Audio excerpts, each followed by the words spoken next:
الحمد لله الذي أنار العقول بنور القرآن وأزال عنها غشاها،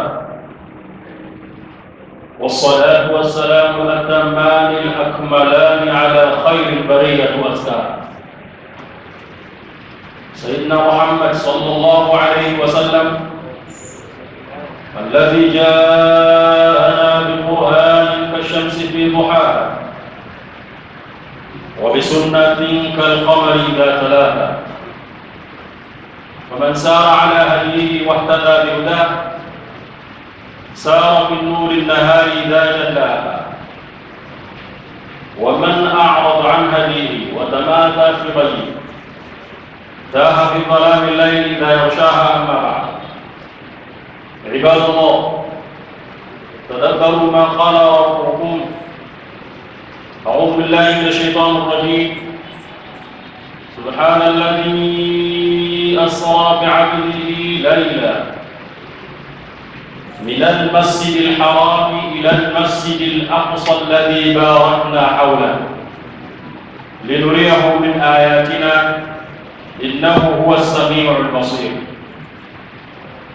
أوصيكم يا معشر الإخوان na kuhusieni ndugu zangu pamoja na kuhusia nafsi yangu, alaikum bitaati dayyan, ilazimisheni sana kumcha Mwenyezi Mungu subhanahu wa ta'ala. Iyakum an tuhmilu awqatakum, tahadharini sana na kuzipuuza nyakati zenu. Fatandamu yawman ala ma fatakum, mtakuja kujuta siku moja juu ya yale yaliyopita. Ma ahsana ta'atu lishubban, ni uzuri ulioje kufanya taa kwa ujana. Fas'au bi taqwallahi ya ikhwani, fanyeni haraka kumcha Mwenyezi Mungu enyi ndugu zangu. Wa khayru khisalil mar'i ta'atu rabbih, na bora ya mambo ya mtu ni kumtii Mola wake. Wala khayra fi man kana lillahi asiya, wala hapana kheri kwa mtu ambaye anakuwa kwa Mwenyezi Mungu ni mwenye kuasi. Waja Mwenyezi Mungu atukufu, hotuba ya leo fupi inaendana na wakati tulionao. Tuko ndani ya mfungo mtukufu, mwezi wa Rajab. Baadhi ya Waislamu wanasahau, basi wanazubiliwa kwa wasijua na wafahamu hivyo. Tuko ndani ya mwezi wa Rajab, na mwezi wa Rajab ni katika ile miezi minne mitukufu alisema Mungu, minha arba'atun hurum, katika miezi 12 ile idadi yake miongoni mwayo minne. Katika huyo minne, mitatu imefululiza, Dhulqa'da, Dhulhijja na Muharram, alafu wanne ni mwezi wa Rajab ambao tunao hivi sasa. Mwezi huu Mwenyezi Mungu Subhanahu wa Ta'ala achilia mbali mwezi mtukufu. Kwanza tunaambiwa miezi mitukufu hii, fala tadhlimu fihinna anfusakum, msijidhulumu nyinyi nafsi zenu katika ndani ya miezi hii. Maana yake ni msizidhulumu nafsi zenu miezi hii kapita hivi bila kufanya ibada sana, kwa sababu ibada za kufanya mwezi huu zinakuwa ni ashad, malipo yake ni makubwa kuliko miezi mingine. Lakini kinyume chake, msije mkamaasi Mungu ndani ya miezi mitukufu, mtaumia. Dhambi ni dhambi kila mwezi, lakini miezi mitukufu ni ashad. Kwa hiyo mwezi huu wa Rajab usitoke isipokuwa watu wamefanya heri, na mtu ajiepushe na kufanya madhambi ndani ya mwezi kama huu, mwezi wa hatari katika miezi mitukufu. Lakini katika mwezi huu kuna tukio pana, nalo ni tukio alilotangaza Mwenyezi Mungu katika aya tuliyotanguliza, sura Al-Isra, aya ya kwanza tu. Mwenyezi Mungu anasema subhanalladhi asra bi'abdihi layla. Ndani ya mwezi huu kuna safari ya Mtume Muhammad sallallahu alaihi wasallam inaitwa Miraji, lakini kuna Isra na Miraji, kuna safari mbili tu. Kuna ya kutoka Makkah mpaka Baitul Maqdis, alafu kuna Maqdis kwenda katika ulimwengu wa juu katika mbingu. Sasa Mwenyezi Mungu ameleta habari zake, na wanawachuoni wamejitahidi sana kila mtu kueleza kivyake. Almuhimu, tunaanza na aya moja ambayo itatutosha kwa ujumbe wa leo, kwa sababu hotuba ni ujumbe. Mwenyezi Mungu anasema subhanalladhi asra bi'abdihi layla. Mwenyezi Mungu ameanza na subhana, hii ni masdar, lakini maf'ul mutlaq mansub.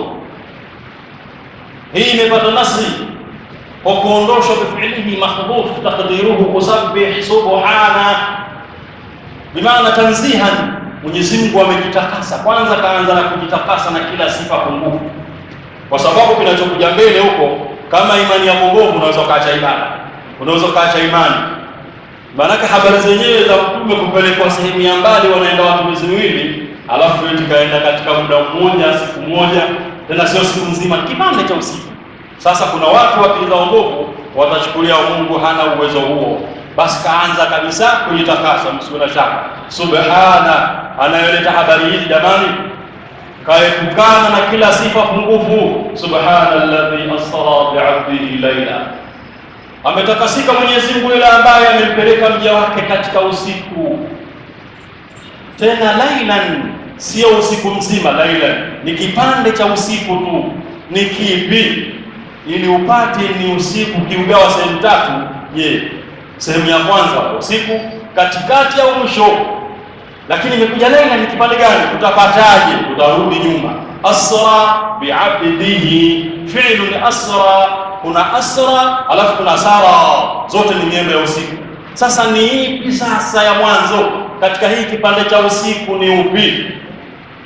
Ni sara na asra, ni kama vile asqa na saqa. Asra ni mwanzo, awwalul layl, safari ya mwanzo wa usiku, na sara ni mwisho wa usiku. Sasa Mungu katumia subhana alladhi asra bi'abdihi layla, ametakasika yule ambaye alimpeleka mja wake katika kipande cha mwanzo cha usiku. Kumpeleka huko ni kumpeleka wapi? Au kumtoa huko ni wapi? Minal masjidil haram ila almasjidil aqsa alladhi barakna hawla, amemtoa katika msikiti wa Makka na kumpeleka katika msikiti wa mbali Aqsa. Ndio maana kaitwa Aqsa kwa sababu ya umbali wake na Makka. Sasa aliposema minal masjidi, ni msikiti, ikhtulifa fi maana hapa, wametofautiana wanachuoni.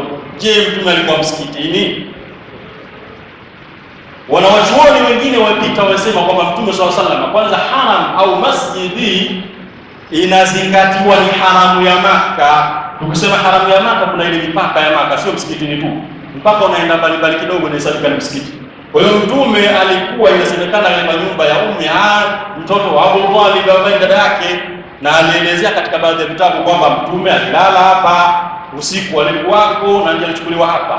Sasa alisema almuhimu minal masjidil harami, kumtoa katika msikiti mtukufu, ila almasjidil aqsa, kumpeleka katika msikiti wa mbali, alladhi, msikiti ambao barakna haula, Mwenyezi Mungu anasema tumebarikia vilivyozunguka msikiti huo.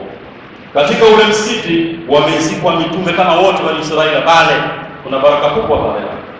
Lakini miti ya pale na wanaoishi pale wote kuna baraka kubwa mnavyoiona leo.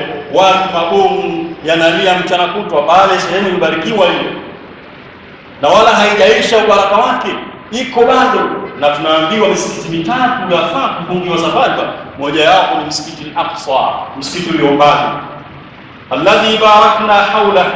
Lengo lake nini? Mwenyezi Mungu akasema lamu ta'alil, akaileta linuriyahu, ili tumuonyeshe. Safari haikuwa ya bure, matembezi ya bure, la, kwa sababu tu tumuonyeshe min ayatina, baadhi ya ishara zetu na miujiza katika safari hii. Innahu huwa samiul basir, Mwenyezi Mungu anasikia, ni msikizi Mungu na anaona yote tunayofanya. Safari hii ilikuwa ni safari nzito, safari ambayo Mtume sallallahu alaihi wasallam alitolewa kama taslia baada ya kufiwa na babu, baadaye akafiwa na mke. Mtume akatolewa kwenda kupelekwa katika Isra wal Mi'raj, na kuna baadhi ya vitu akafahamishwe. Miongoni mwa vitu baada ya kupelekwa katika msikiti wa Makka, msikiti wa Aqsa, na kupelekwa kwa Mwenyezi Mungu katika ulimwengu wa juu, habari ni ndefu.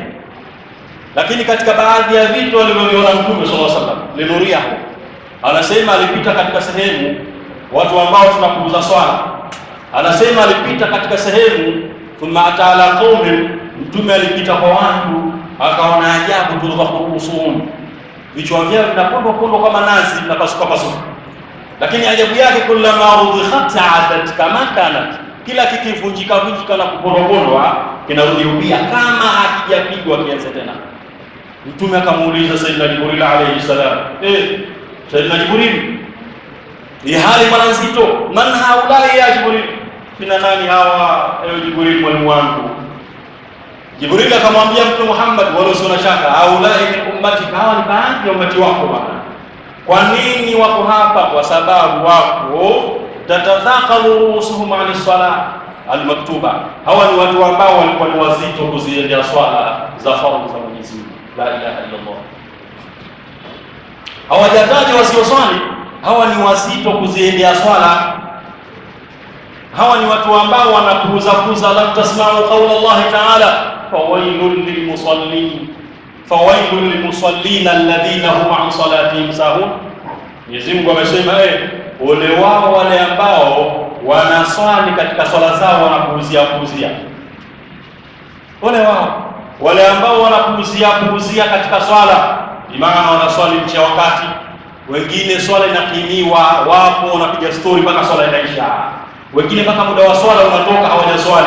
Mwenyezi Mungu anasema fawailul lilmusallin, adhabu kali itawakuta wenye kuswali wale ambao katika swala zao wanapuuziwa.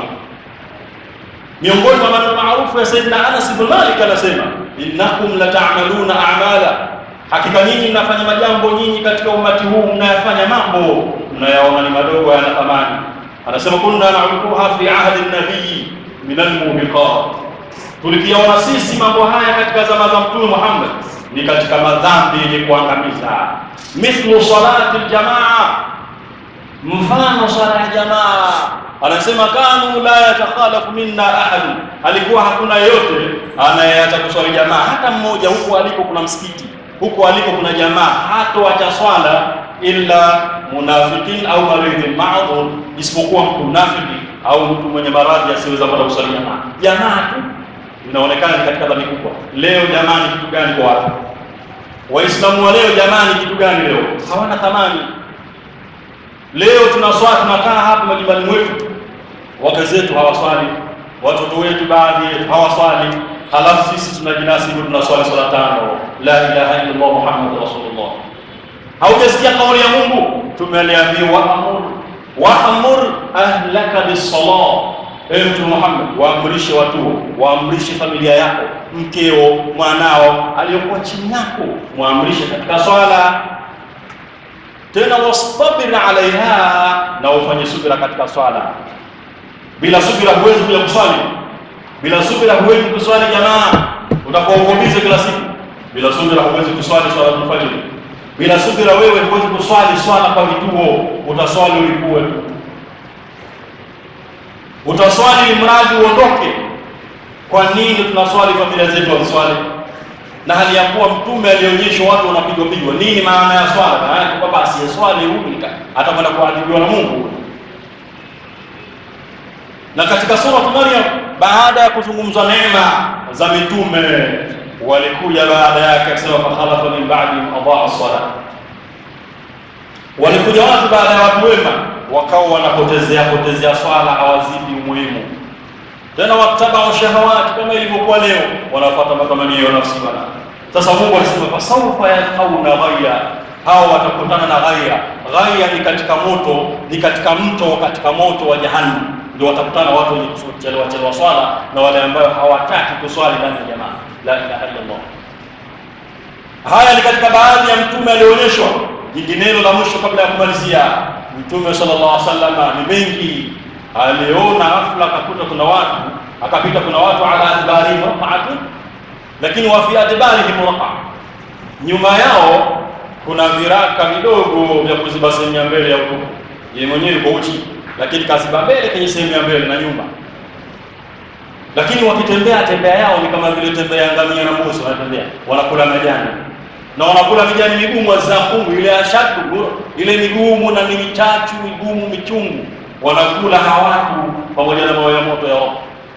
Sayyidina Muhammad sallallahu alaihi wasallam akamuuliza Jibril, man haulai, mbona hali yao ni hivi? Hawa wana viraka vidogo vidogo, wangoza kujistiri, hawana vipi? Asema usione, sio maskini hawa. hawa ni haulai alladhina la yu'adduna sadaqati amwalihim, walikuwa watoa zaka za mali. La haula, mtu amezindikiza mali, hatoi zaka, hajui kuna haki, hajui hatoi sadaka, anazo. Kumbe hizo siku ya kiyama zitakuja kugeuka kuwa ni adhabu kwako hizo. Sasa mtu amekufa na imani kibao, kaacha mali, zaka hatoi, huyu siku ya kiyama atafufuliwa aliyokuwa uchi, kafunika mbele na nyuma na anatembea miendo ya ngamia. La haula wala quwwata illa billah. Tunapoambiwa mali ni za Mwenyezi Mungu, Mungu katumia uslubu anfiqu mimma razaqnakum, toeni katika baadhi ya tuliyokupa. Hayo na nini? Mungu mwenyewe kasema toeni katika baadhi ya tuliyokupeni. Sasa mwana wasuia tena na kutahadharisha Mungu, min qabli an yatia ahadakumul maut, kabla mtu hajafikwa na usiku wa kufa. Bwana, toa mali, toa ulichonacho, toa kwa ajili ya Mwenyezi Mungu, ili uweze kusaidiwa, ili uweze kupata radhi za Mwenyezi Mungu siku ya siku. Usije ukafa hali ya kuwa wewe ndani yako kuna mali. Watakuombea watu, wataanza kuombea mirathi watu wengine waliokuwemo na wasiokuwemo. Wewe mwenyewe hesabu yako unayo wewe. Watu wanakuombea mali, hisabu iko juu yako. Na hadithi ya Mtume Muhammad SAW anasema miongoni mwa vitu vyenye maswali magumu ni mali. Lan tasula qadamu abdi yawm al-qiyamah, hautaondoka unyayo wa mja siku ya kiyama, hatta yus'al an arba', mpaka aulizwe mambo manne. An shababihi fima bilahu, ujana wake vipi, mtu aliuchakaza katika mambo gani, ili uonekane mzee wa maana. Sio kuzeeka tu, lazima uonekane maana wako ulianzia nyuma. Haina maana hata kama uliharibu mbele ukajirekebisha, hauna maana, unayo. Lakini wazee wenye maana ni wale walianza uzee wao tangu watoto wanafanya ibada. Hao utaulizwa ujana wako bwana, an shababika fima bilaita, umeuchakaza wapi kufanya ibada.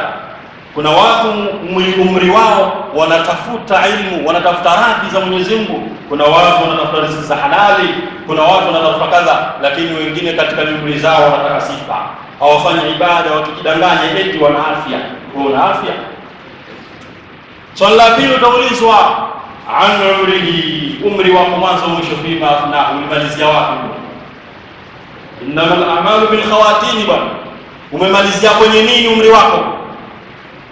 Umri wako wote umeuliza kwa nini? Utaulizwa na majibu lazima uwe nayo.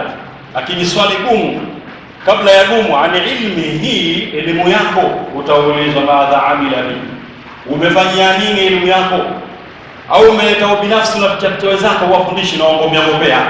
Elimu lazima imfae mtu mwenye elimu, na elimu ili ikufae itafute kwa ajili ya Mungu, usiitafute kwa ajili ya kitu fulani, kwa ajili ya maisha. Tafuta elimu kwa ajili ya Mungu, itakufaa wewe na waliokuwa nyuma yako. Madha amila bihi, mbona mtaani kwako wewe ni daktari, lakini watu wana maradhi, wanaishi vibaya na wewe uko pale? Mbona wewe ni shekhe, sheria unaijua, lakini watu wanaishi kiona kama limada, watu wanakunywa pombe pale, wewe dawa yako unaifanyia wapi? Msikitini tu. Mbona wewe unajitambua elimu umesoma, lakini kazini kwako watu wanakula riba, watu wanacheza kamari na wewe huko? Mbona ulingani wakatae tu? Wa ilmihi madha amila bihi, elimu utaulizwa, sio mambo tu, utaulizwa elimu yako bwana. Lakini swali la mwisho, wa an mali, mali ya mtu, mali yake, min aina iktasabahu, wapi uliichuma hiyo mali? Kwanza uliichuma kwenye halali au ulinyang'anya watu au ulicheza kamari au ulifanya kadha ukapata mali? Min aina iktasaba, ya kwanza wapi umeipata mali? Sio kwa na mali ndio dukani imetoka wapi? La, lazima uwe na mali na hiyo ya hakika. Lakini swali la pili lake, kutokana na mali yako, wa fima anfaqa, umeitolea nini hiyo mali yako? Umeitolea kwenye mambo ya mipira au mali hiyo imefanya kazi ya da'wa? Umesomesha watu, umesomesha mayatima, umefanya kazi kubwa za dini, umefanya kila kheri. Mali zako hizo, je, madha fima anfaqa, umeitoa wapi? Kila mtu ana jambo lake na kila mtu ana jibu lake. Na mali haimaanishi kuwa na mali nyingi uliokuwa umemiliki ndo mali. Angalia hiyo mali yako unaipeleka wapi? Angalia hiyo mali yako unaichuma unaitumia wapi? kila mmoja afanye mahesabu na jibu analo. Kama yuko sawa sawa, amshukuru Mungu, lakini kama anaenda kinyume, asikate tamaa. Muombe Mwenyezi Mungu sasa akae sawa sawa. Tumuombe Mwenyezi Mungu atujalie sisi ni wenye kutekeleza ibada zake. والله تبارك وتعالى يقول وبقوله يهتدي المهتدون فإذا قرأ القرآن فاستمعوا له وأنصتوا لعلكم ترحمون. وقال عز من قائل عظيم فإذا قرأت القرآن فاستعذ بالله من الشيطان الرجيم. أعوذ بالله من الشيطان الرجيم. سبحان الذي أسرى بعبده ليلا من المسجد الحرام إلى المسجد الأقصى الذي باركنا حوله لنريه من آياتنا إنه هو السميع البصير. بارك الله لي ولكم بالقرآن العظيم ونفعني وإياكم بالآيات والذكر الحكيم. أقول قولي هذا وأستغفر الله العظيم لي ولكم فاستغفروه إنه هو الغفور الرحيم وهو البر الكريم.